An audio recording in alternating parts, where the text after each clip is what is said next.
Hey guys, so today I'm starting my violas and I just wanted to briefly discuss a little bit about viola and why I grow them because as you can imagine, they don't get tall enough to use as a cut flower. There are some people who use tunnels and they do get a little bit more height out of them, but that's not why I grow them. So I grow them as a bed filler. So instead of using mulch and things like that, I will plant my viola around my perennials. So it keeps the weeds down, but it doesn't interrupt the perennial at all. It's not gonna have a big root system and it's not going to grow so tall that it's gonna take anything away from your perennials. Specifically, I'm gonna use these around my rose bushes. So last year I grew a sorbet formula mix, an imperial antique shades mix, and one that was called soft light azure limonette.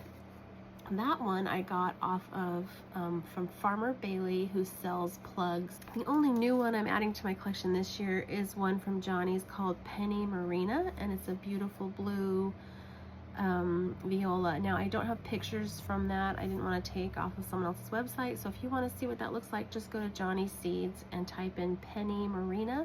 They have several really beautiful kinds of viola hybrids that you can look at.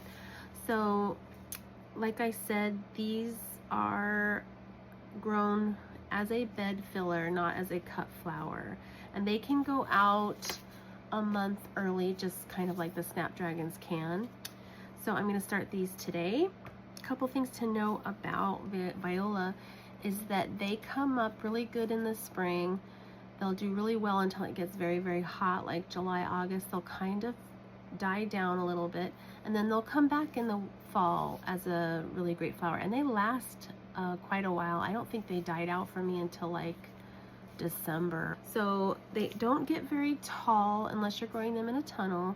They get about 4 to 6 inches tall, and I plant mine about 4 inches apart because I really want to make sure that the viola set seeds for the next year. So if you don't want your seeds to spread around your farm, if you want to keep them in one place, you will probably need to pull them out before they set seed. I love for mine to spread because they don't really harm anything, and they're beautiful and they bring me joy. So I grow them because they make me happy. If you're gonna want to try these as a cut flower, you will need a tunnel of some kind or some artificial way of growing them because yeah, they don't get very tall, 4 to 6 inches. So I think the spacing on this, they say, is 6 to 9 inches apart. So like I said, I do mine 4 inches.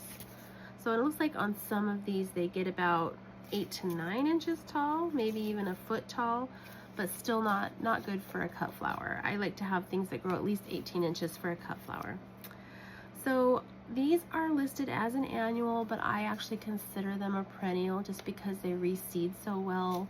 I have my seed blow all around my farm, and now I've got violas growing in my landscape, which I really love. Like I said, they're short, they're not going to hurt anything. So the only problem they're going to cause is if you don't like their coloring, which, I mean, you can choose among, there's so many different kinds of colors. So that is all for violas. I'm starting those today, and I'll let you know when those germinate and how those are doing along the way. Read your seed packet. Not everything on here is going to be applicable to you. Like I said, sometimes the information is not true to what you experience, but it does say that the germination on these is really high. It's like 90 to 99%. So once again, once those start to germinate around, you know, 4 to 5 days after you start them, once you have 80% of those seedlings coming up, you're going to want to take the lid off and just kind of watch that humidity and that moisture level. And that is it for violas.